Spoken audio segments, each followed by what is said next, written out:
Excuse me. 5 years ago today, the government faced one of the biggest financial crises in history. It was incredible. You can hear wave after wave of selling hitting the market.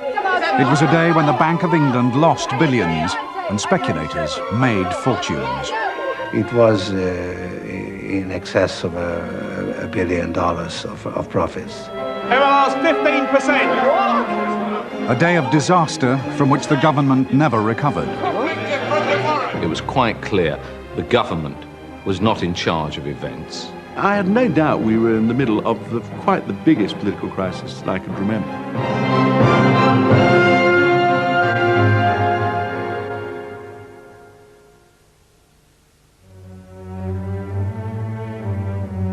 Margaret Thatcher put Britain on the road to Black Wednesday. The economy was in crisis, and in her own party, the knives were out for the Prime Minister.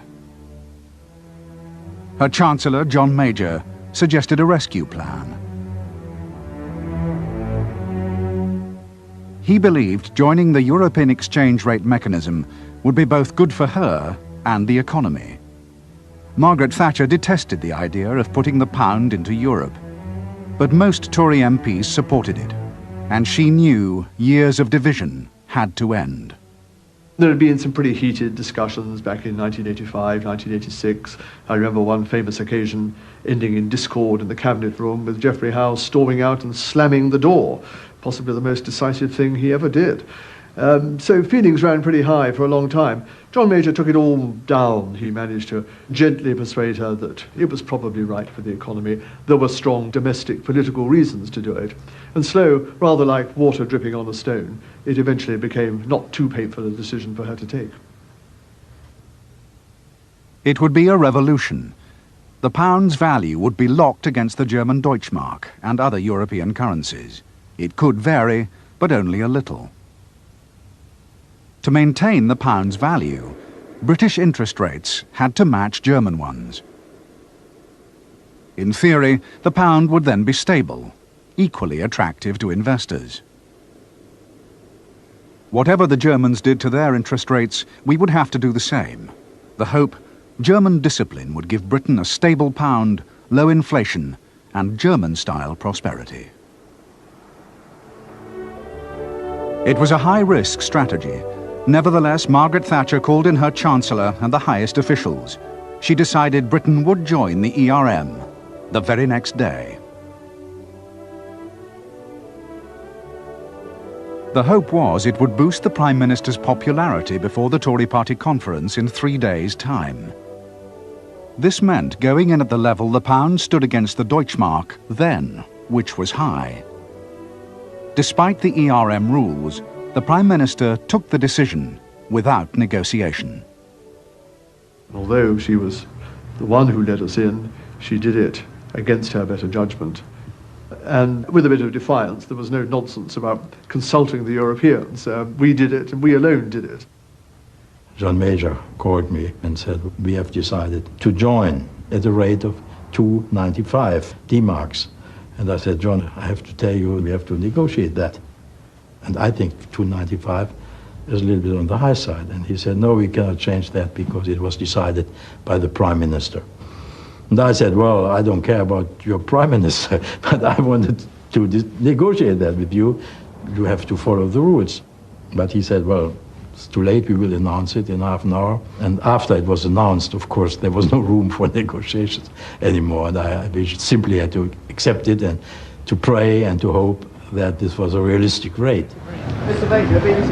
For John Major, Britain's entry was a triumph. From the start, this was his policy, and he took the credit. I think everyone's very pleased that sterling has joined the exchange rate mechanism. I'm very pleased.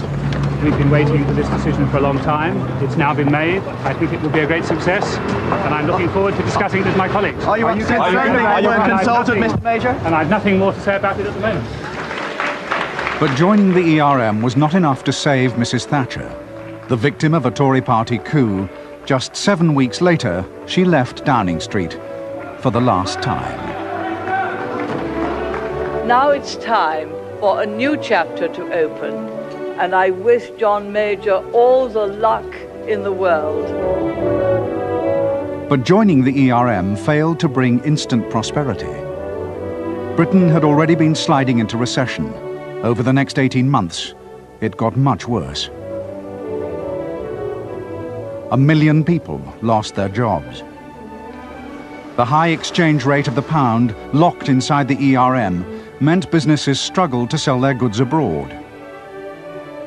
The ERM reduced inflation, but there was little sign of German-style wealth.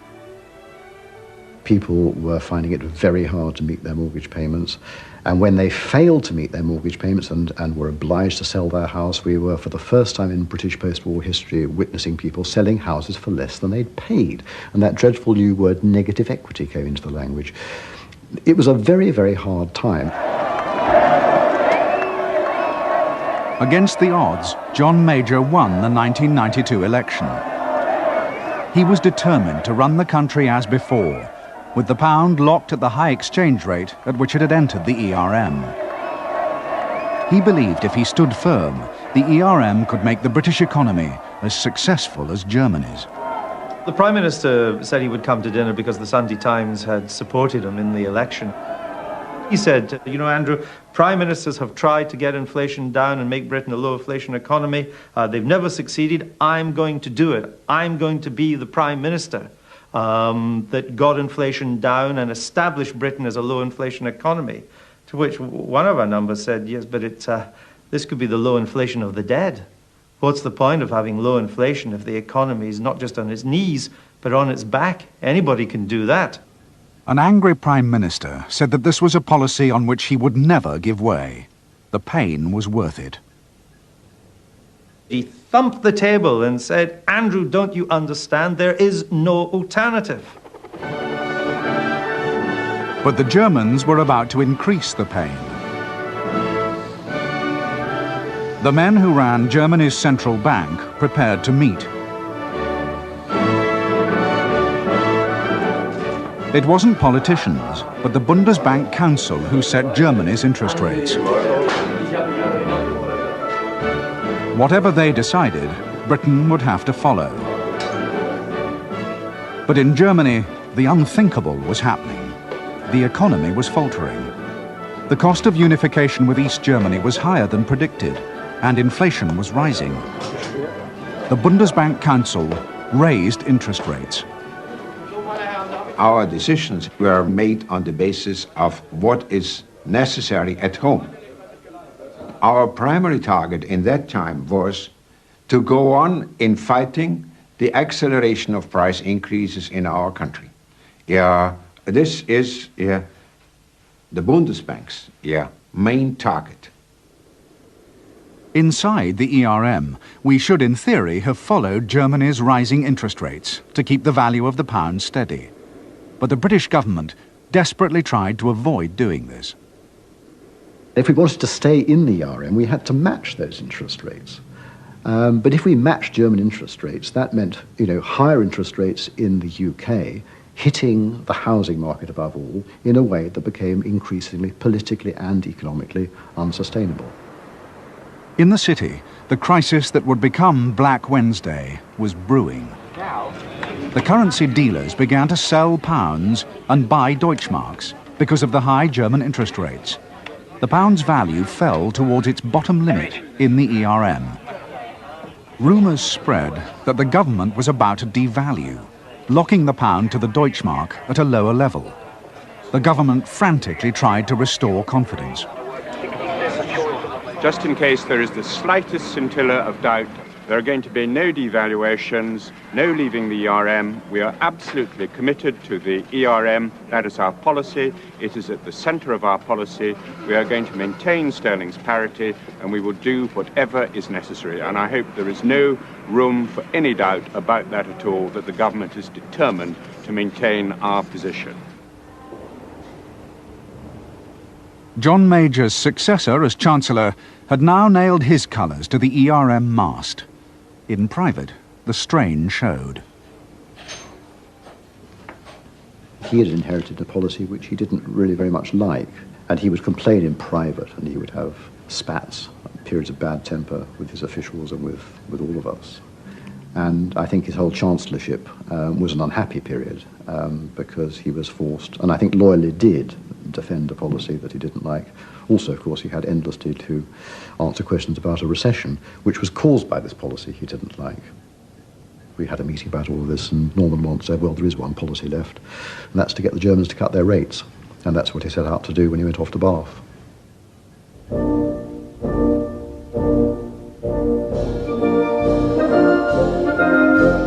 What happened now edged Britain closer to Black Wednesday. Europe's finance ministers and top bankers were gathering. Norman Lamont's mission was to persuade the Bundesbank president to cut German interest rates to help Britain. Chancellor, what about the pound today? A last-minute letter from Germany's leader gave hope.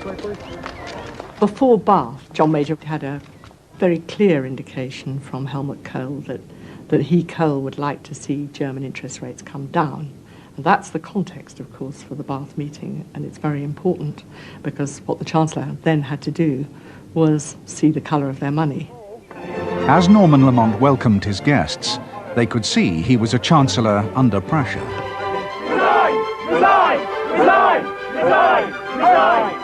He hoped his European colleagues would back him.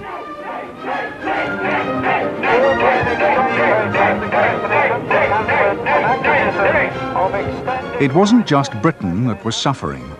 The Germans were also forcing the other European countries to keep their interest rates high. Some were finding it hard to bear. There was an air of crisis. When I came to Bath, I and everybody else knew that the situation was very, very difficult. And I was told that the Italians, who had just arrived, took the view that something had to be done, otherwise they would have to leave the EIM. Inside the assembly rooms, the Chancellor prepared to do battle. Unlike the Bank of England at that time, the Bundesbank did not take orders from politicians. How he handled its president would be critical. The Chancellor decided to be forthright. The only thing which Mr. Lamont has had in mind was to force the Germans to lower interest rates. And he asked me if I could not lower the Lombard rate of the Bundesbank the next Monday. The way he was speaking and trying to convince the Germans was showing that he felt he was in real political difficulties unless he got something out of the discussion. La question était simple de sa part. The question was simple. You've got to bring down interest rates. Et il n'y avait pas d'introduction, il n'y avait pas de... There was no introduction, no conclusion. The questioning was quick, brutal, incisive. Très incisive. But the Bundesbank president would not promise a cut in German interest rates. 4 times, Norman Lamont refused to take no for an answer. As a member of the Bundesbank, one is an independent person. One cannot be treated as an employee. It's not possible. One cannot accept it. And I thought, he's not my master. I must bring this exercise to an end. And I said to Finance Minister Weigel on my side, in Bavarian dialect, I think I should go now. The German finance minister restrained a furious Helmut Schlesinger. Then he told Norman Lamont the discussion had to end. He was saying, Norman, look, you can ask us here another time and another time the same question and you will get the same answer. But we are not doing this 10 times. Norman Lamont's strategy had gone badly wrong. Not only had he failed to gain a cut in German interest rates, he had also antagonized the one man who could help him. It was among the most unpleasant meetings, unfortunately, I have participated in. This was a meeting which had created a lot of bad mood and absolutely no results. And this kind of things don't happen without implications. And the financial markets the following days, they took notice of that. Helmut Schlesinger left Bath convinced Britain needed to take urgent action to keep the pound in the ERM. Either increase interest rates or to be prepared for a devaluation in the European exchange rate mechanism. No other way? No other way, no.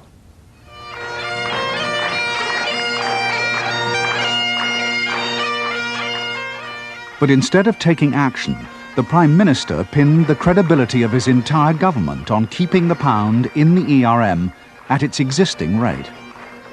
He ridiculed those who said other policies would be better for Britain. Now we have the inevitable chorus of quack doctors peddling their remedies.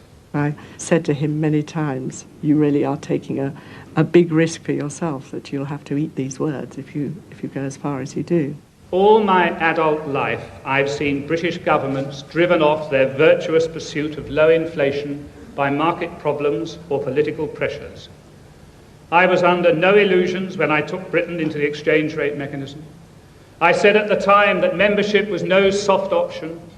The soft option, the devaluer's option, the inflationary option, in my judgment, that would be a betrayal of our future at this moment.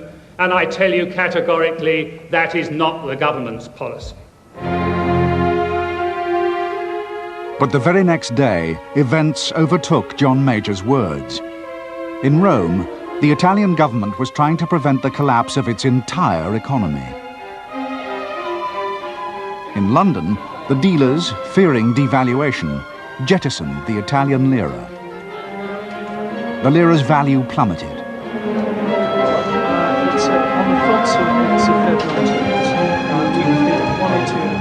To stop the slide and keep the lira in the ERM, the Bank of Italy poured in money. The Bundesbank did the same. The ERM rules said it had to. $1 billion was what we were spending in a few hours. And we reached 2 or 3 or 4 or even 5. Now, this was $1 billion. This was, for me at least, an astonishing amount of money. As the selling intensified, inside the Bundesbank, its president decided that despite the ERM rules, he could no longer help the Italians. He told the Italians they were on their own. The first silly reaction was, why? Because at that point you ask why, very politely. And they said, because it's costing too much. We are spending too much, and we are not ready to go on indefinitely. The German leader, Helmut Kohl, met with Schlesinger.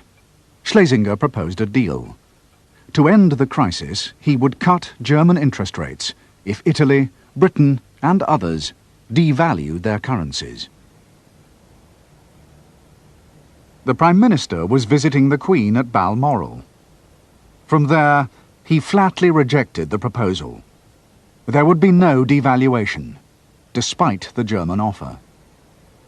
This was notified to John by me.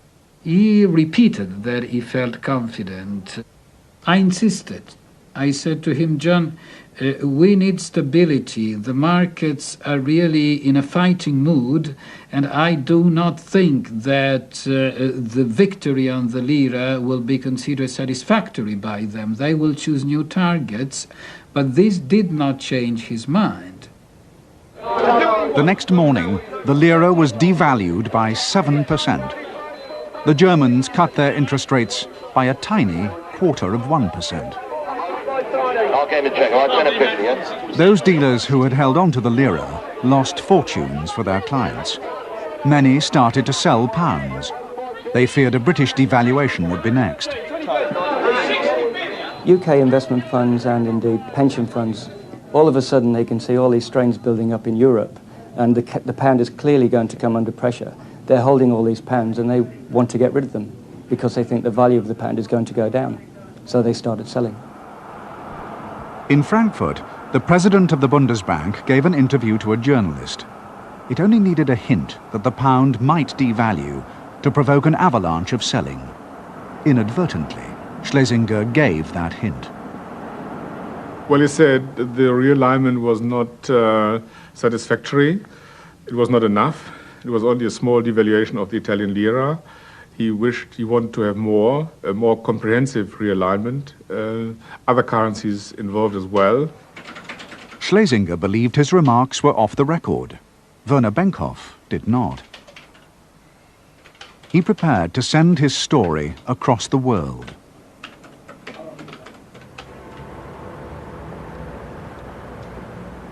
At the Treasury, Norman Lamont knew nothing of this bombshell. But that day had seen some of the heaviest selling yet of the pound. He and his advisers were already planning their defences.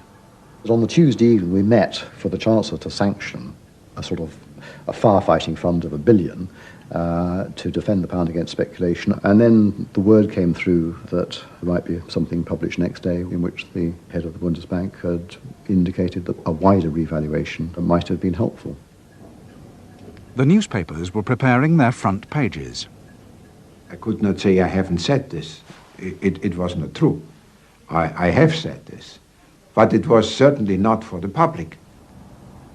All evening, the Chancellor and his team pressed the Bundesbank to deny the remarks, but they couldn't.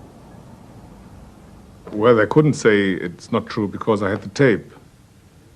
It was on my tape, the interview. They couldn't deny it. We were all pretty shocked, and there really wasn't anything very much we could do. And in a way, the meeting, as it were, was adjourned and resumed at 8 o'clock next morning, by which time it was clear that, indeed, it had been every bit as bad as we feared.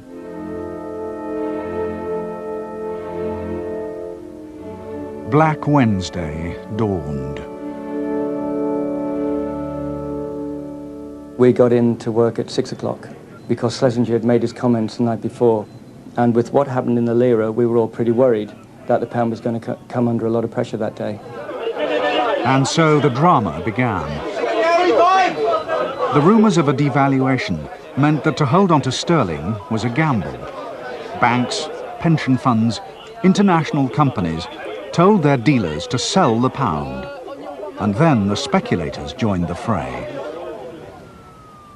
George Soros gambled £5 billion, selling while sterling was still high, but intending to buy back cheaply if the pound devalued and make a fortune.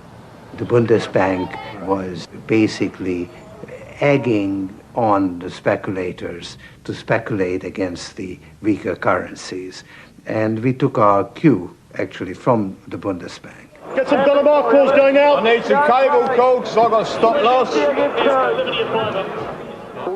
The Bank of England hoped it could make George Soros lose his gamble.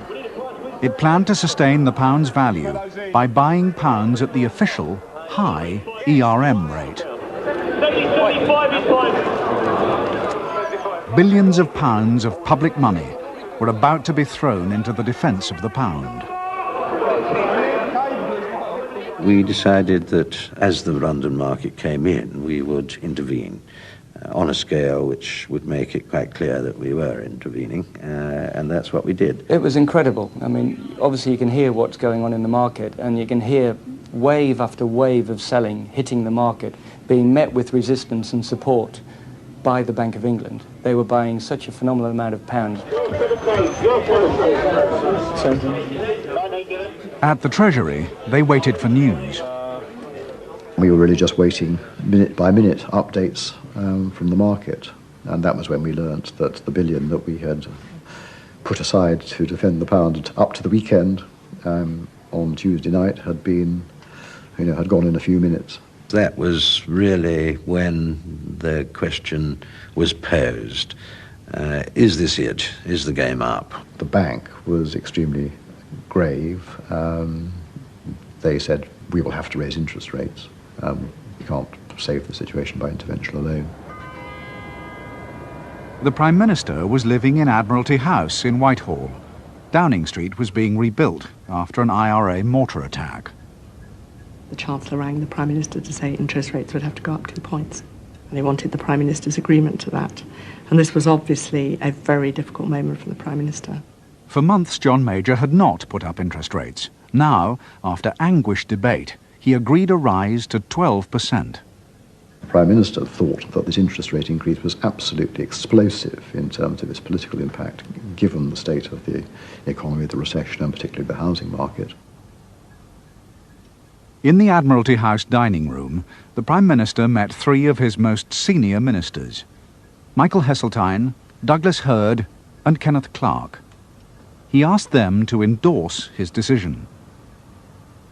We got the message. Douglas Hurd, Michael Heseltine, and myself, we were in a sterling crisis, and he wished to put up rates dramatically to show the political will, to defend the value of the pound, to see if it would have the effect of stabilising it and stopping the flow of our reserves out, because we were defending at the time simply by buying sterling as much as we could, using our own golden currency reserves.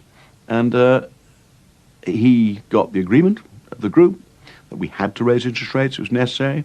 Off he went, raised rates by 2%. Anyone want to buy a house?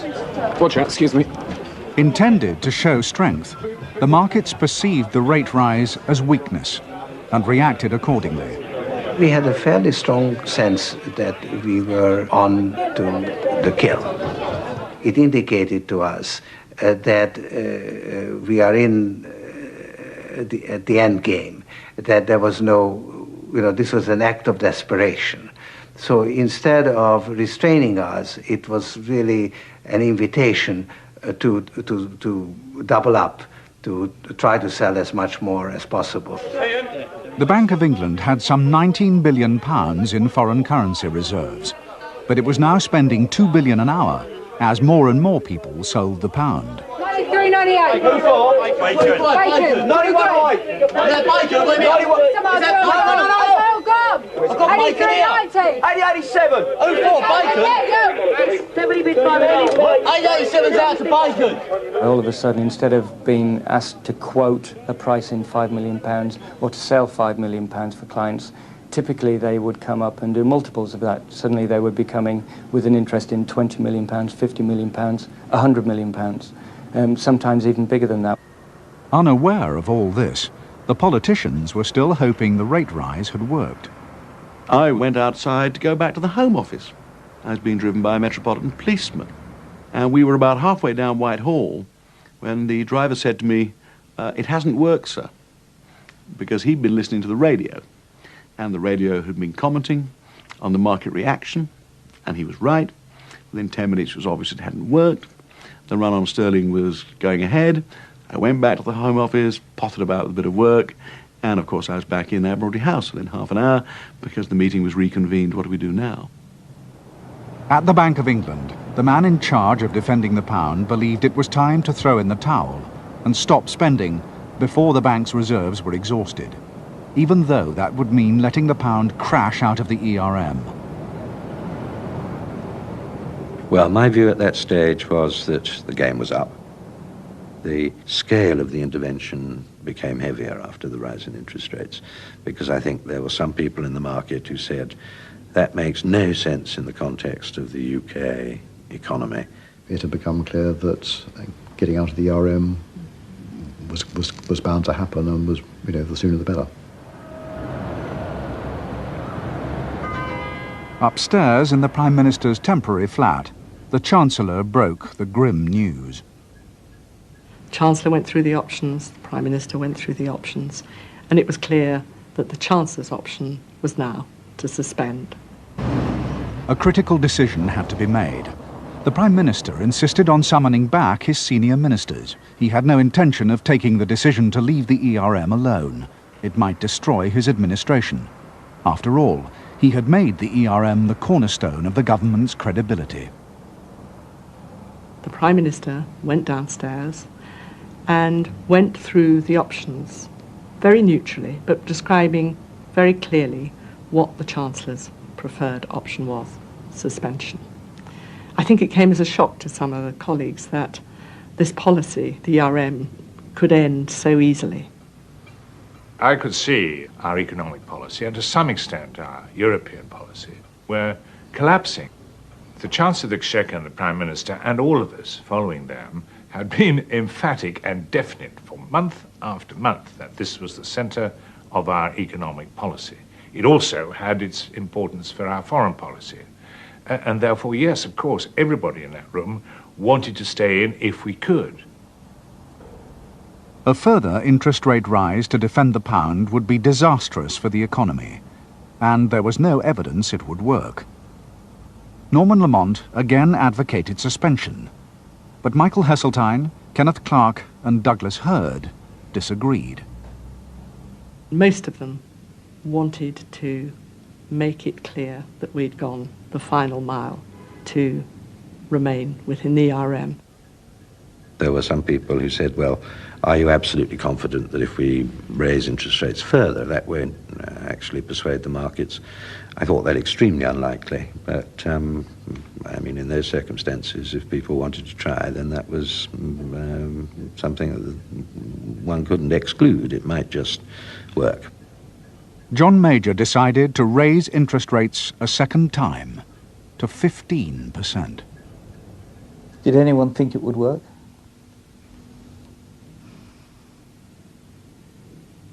I don't know if anyone thought it would work. Most of his colleagues, I think, thought it was the right thing to do. What did you think?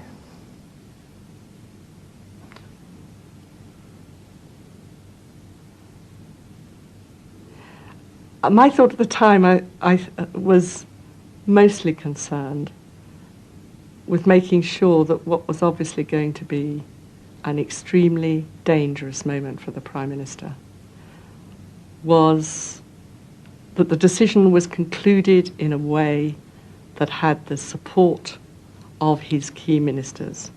This was such a crisis for the government that apart from the value of our wisdom and opinion, we had to be carried with these dramatic events. You could break up the government if some senior minister immediately said, well, I never agreed to any of this and this was a terrible folly.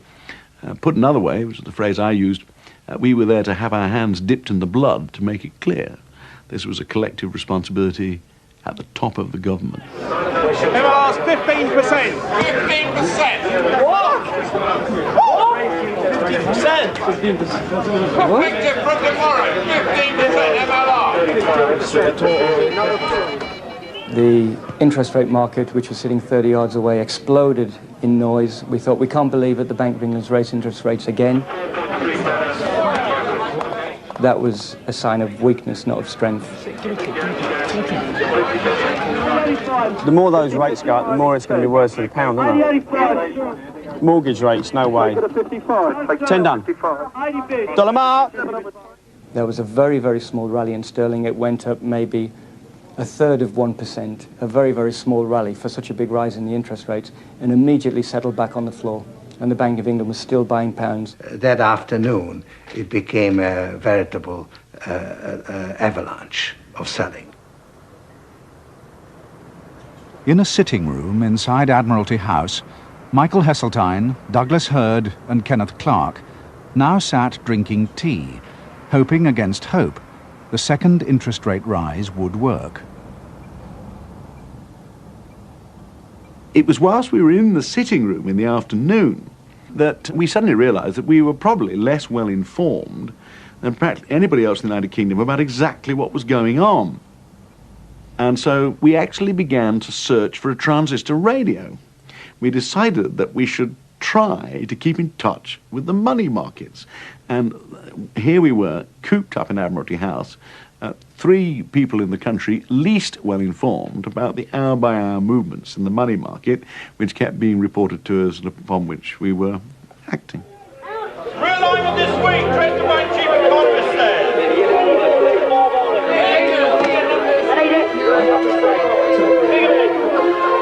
By mid-afternoon, the Bank of England had spent £15 billion. It was running out of money with which to defend the pound. 10 bid at 30, 10 bid at 30. Rumours swept the markets that Britain had persuaded Germany to cut its interest rates to relieve the pressure. She says that the Bundesbank may drop rates by a quarter point again. They're waiting for them to do something. Yeah.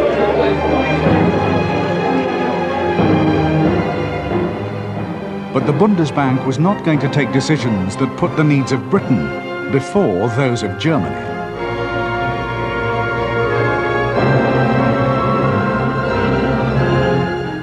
have the Bundesbank, and we have the Bundesbank law, and these are German resources. So, you know, to give everyone a free ride is not our task. Our task is to make possible currency cooperation on rates which the politicians fix, and if they are unsustainable, well, the politicians should change them. The Prime Minister had a series of conversations with the Germans to explore whether they would support sterling. Getting Helmut Kohl to say yes or no to that was important. But when John Major asked Helmut Kohl for German help, his reaction was non-committal. Reassuring, I'll get back to you. Did he get back? Well, let's just say the day moved on. We had no power.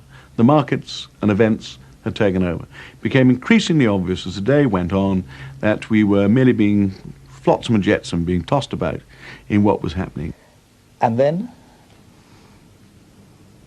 Then, of course, the decision to suspend was taken. The Prime Minister gathered his colleagues. He told them Britain had no choice but to pull out of the ERM. They knew it was a political catastrophe. The government's credibility would be gravely damaged. Prime Minister was all right. I mean, he was in the same position as the rest of us.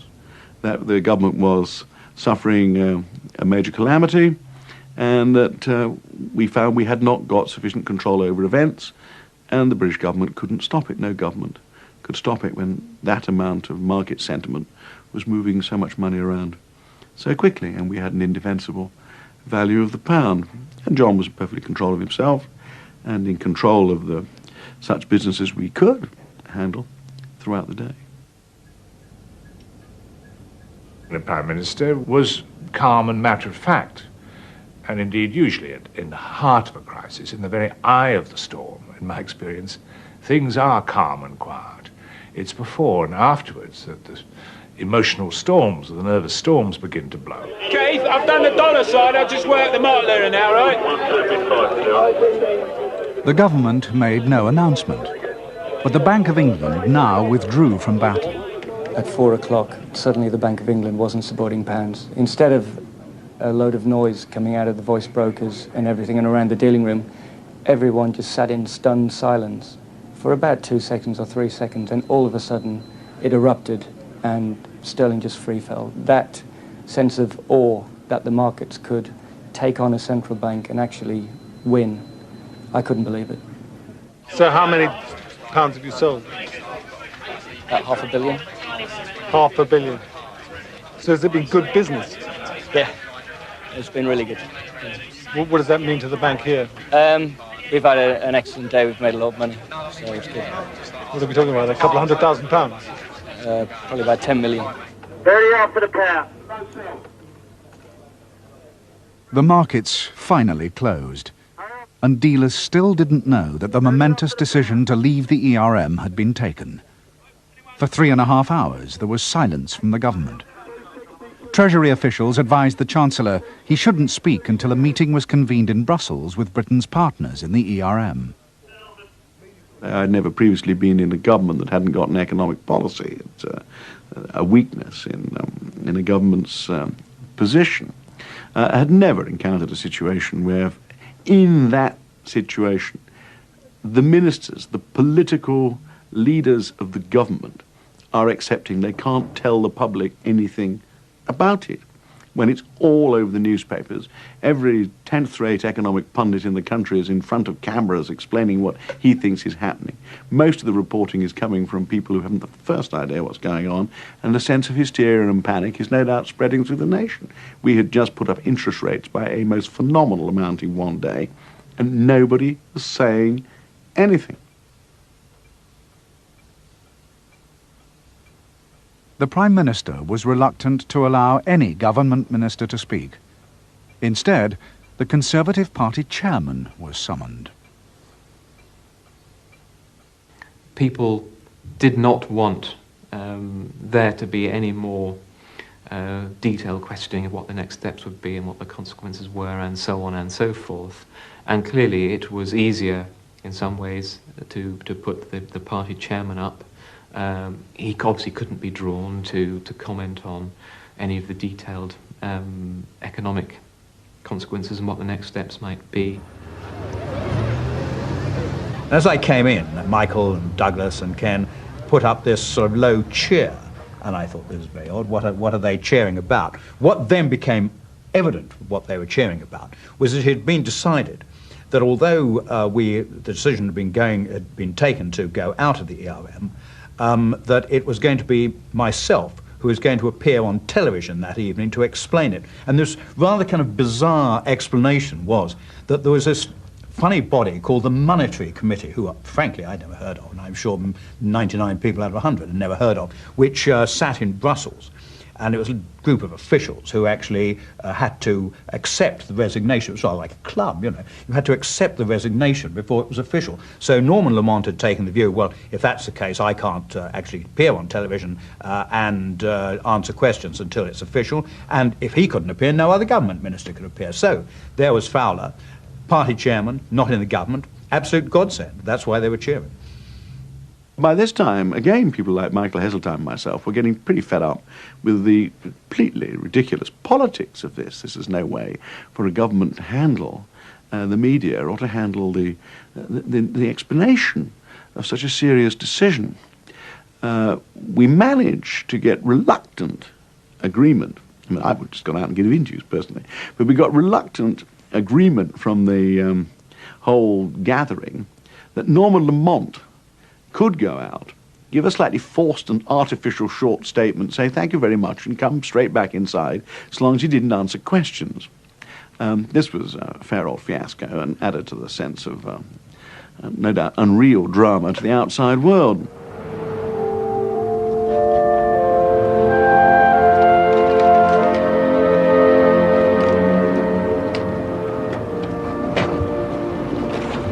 Today has been an extremely difficult and turbulent day. Massive speculative flows have continued to disrupt the functioning of the exchange rate mechanism. As chairman of the Council of European Finance Ministers, I have called a meeting of the Monetary Committee in Brussels urgently tonight to consider how stability can be restored to the foreign exchange markets. In the meantime, the government has concluded that Britain's best interests are served by suspending our membership of the exchange rate mechanism.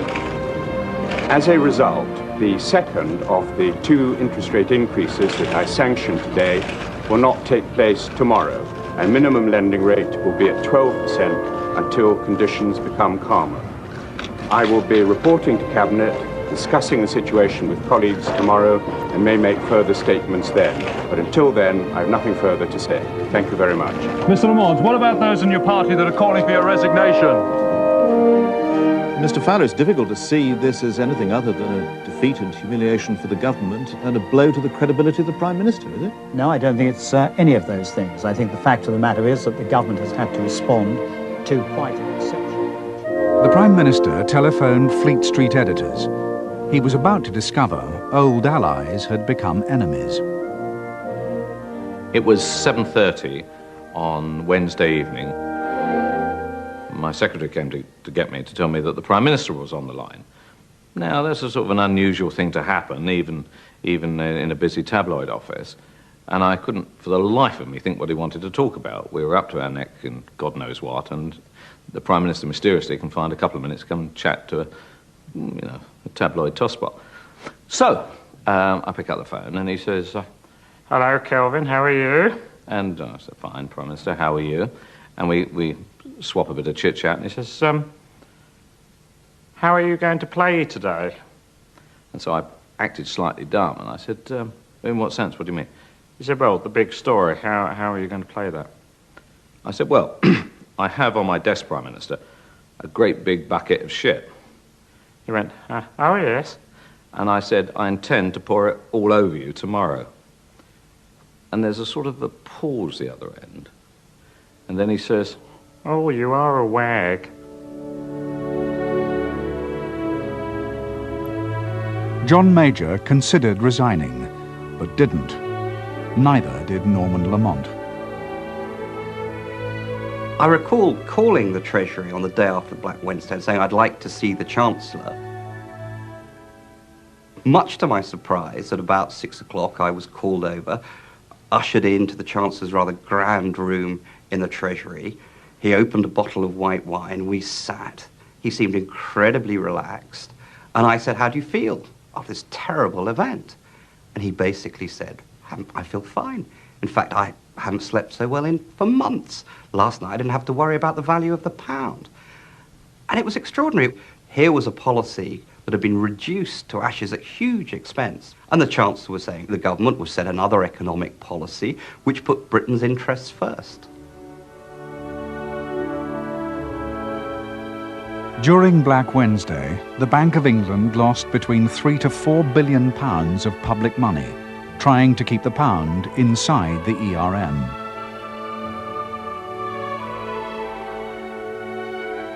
The day had been an utter fiasco as interest rates were going up and down like a whore's drawers. The Prime Minister and the Chancellor are like the Chief Executive and the Finance Director of a public company. They sit there and decide the big issues. And on this particular issue, they got it hopelessly and completely wrong. If they had been in business and they had lost even a tenth of the amount of money that they threw to try and sustain the quid, they would both have had to resign, and by the way, resign that day. Mr. Köhler, do you think Germany's to blame for all this? How do you react to that? In Brussels, the funeral rites were held for Britain's membership of the ERM. Sir, is there going to be realignment? Within a year, Norman Lamont would be removed as Chancellor. Kein Kommentar, das ist doch... Despite John Major's prophecies, outside the ERM, the British economy would flourish and inflation stay low. When that happened, a sceptical public saw little reason to give John Major's government the credit. Can you just tell us very briefly what you think this has achieved this meeting? No. Why not? And so, Black Wednesday ended. And what did the communique say? Walking out, sir, in the meeting. Of all the political events I can think back on, that was the most important, that did change the course of British politics. And I spent my entire time as Chancellor really concentrating on two aims: trying to win back our reputation for competence, economic competence, trying to win back our reputation as a trustworthy government that could be trusted with the money. It also, of course, set off and inflamed all those crazy European arguments between the Eurosceptic rebellions, which in the end were the destruction of the government. Black Wednesday happened because the currency dealers could see the conflict between the British economy, which needed one thing, and the German economy, which needed another. And then they reacted. As Britain considers whether to join a single European currency, the one question is, what's to stop it happening again? The speculators are waiting. They remember the fortunes they made on Black Wednesday. It was $1 billion, in excess of $1 billion of profits, because we had a position approaching, I think, $10 billion, and the fall was more than 10%. 21! 40, and it was big figures.